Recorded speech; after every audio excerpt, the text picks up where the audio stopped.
Hello.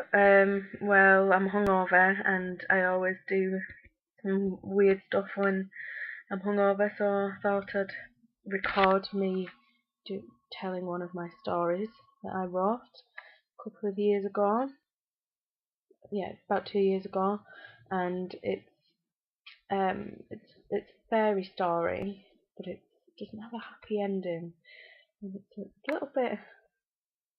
It's one of my favourites, and it always goes down well when I tell it. So excuse the panda eyes, last night's makeup is not been taken off yet. Right, and this is called The Little Children. Once upon a time, long ago, there lived a little boy and a little girl. The little boy was called Eddie, and the little girl was called Ginny. They lived in a small, rickety house with just their mother. Their father had died when they were very young, when Ginny was 1 and Eddie was just a few days old. He had gone for a walk, and a big block of ice had fallen on him and killed him. Ginny and Eddie didn't mind because they never knew their father, so they always just accepted it. Sometimes Ginny and Eddie decided to act like little children act and didn't do what their mother told them to do. When they did this, their mother locked them in a tiny splintered cupboard for a few hours until they had learned their lesson.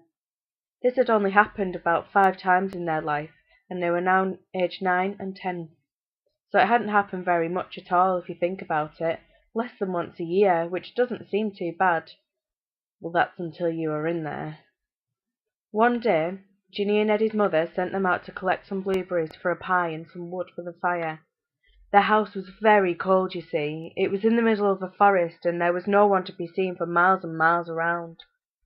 So Ginny and Eddie set out into the forest to do as their mother had asked them. On this occasion, the brother and sister decided to behave like little children behave, and got distracted from doing their chores. They went out with every intention of doing what their mother had asked of them, but as they were wandering around, they found a gap in the trees and a big spot of warm sunlight melting on the ground. Now, this may seem like something small and insignificant to someone like you or I, but Ginny and Eddie rarely got to see the sunshine because they lived where the trees were very thick. So the siblings got very excited when they saw this, and this distracted them from their chores. They played games in the sunshine, games that little children play, like tag, stuck in the mud, and British bulldog. It didn't work very well with just the two of them, but they worked their way around it. After an hour or two, Ginny and Eddie became really exhausted and decided to lie down for 5 minutes and then get their supplies. They lay down, shut their eyes, and they were soon snoring. They didn't wake up 5 minutes later, or an hour after that. The two children stayed asleep the whole day. When Ginny and Eddie hadn't returned after 6 hours, their mother began to get very angry at the little children. She went out looking for them to smack their bottoms and bring them back so she could light a fire and cook a blueberry pie. It only took her 10 minutes to find Ginny and Eddie, and they still hadn't stirred from their sleeping positions. She woke them with a flick on their ears. "What do you think you are doing asleep?" she shouted at her children. "Give me my blueberries and wood. You are both going into the cupboard tonight, without any tea." The children went wide-eyed with the realization that they had forgotten to pick the berries and collect the wood, and their mother saw this. "What?" she screeched. "You lazy bags of bones haven't even managed to do one simple thing? You useless children, you will be sorry. I'm going to make you pay." Now the children knew that when their mother was angry, it was best to keep quiet so that she wouldn't be as nasty to them. But they had never seen her this angry before, and they whimpered with the thought that they might get a worse punishment than ever before. When the children and their mother arrived back, she pushed them into the cupboard, and they got lots of splinters and scratches on their knees as they clopped into it.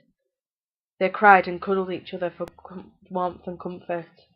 After a few hours, Ginny and Eddie called out, "Mammy! Mammy, we've learned our lesson. Please can we come out now?" Their mother laughed and replied, "You naughty children have not learned your lesson. You cannot come out." By the time morning had come round, Ginny and Eddie were still locked away. At this point, they really needed to use the toilet, so they called out to their mother again. "Mammy! "Mammy, we've learned our lesson. Please, can we come out now?" Their mother laughed and replied, "You naughty children have not learned your lesson. You cannot come out." The children cried. They had not been locked up for this long, ever. It soon got to evening, although this dragged for the children, and their mother had still not let them out.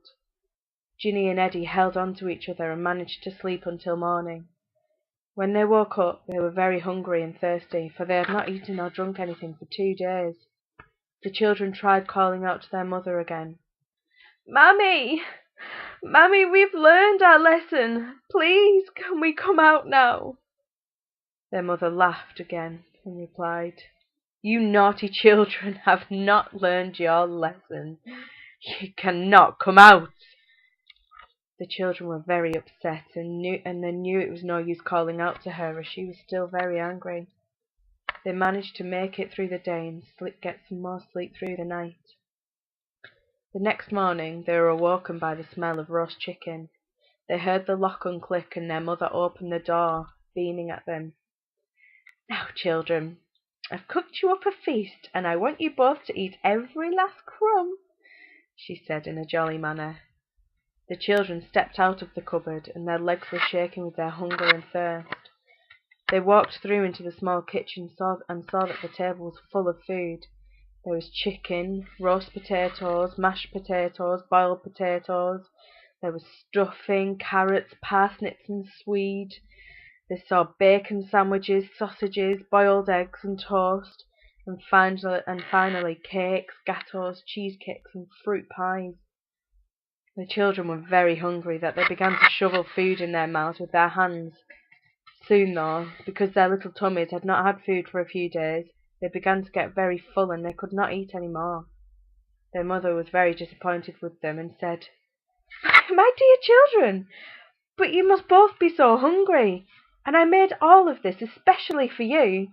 Now you must be good children and eat it all up." But the children were so full, and they really struggled to eat any more food. Their mother saw this, and she became angry. "My dear children, are you going against what I've said again? Now, you must eat every last crumb, or I shall lock you back in that cupboard." The children knew that their mother wasn't joking, and they tried to fit more food into their already overstretched tummies. Their mother decided that the children were being too slow, and began shoving food into the children's mouths herself. This made them both sick, but their mother did not stop. She continued to feed her children their own vomit and vomit-laden food until they could no longer take any more and collapsed with exhaustion. This made her really very angry, because there was still lots of food left on the table uneaten. She dragged Ginny and Eddie to the cupboard and threw them inside, covered with their own sick and food. In time, the mother forgot that she had put her children in the cupboard and carried on life as normal. In fact, she forgot that she'd ever had any children, and she was the happiest that she'd ever been.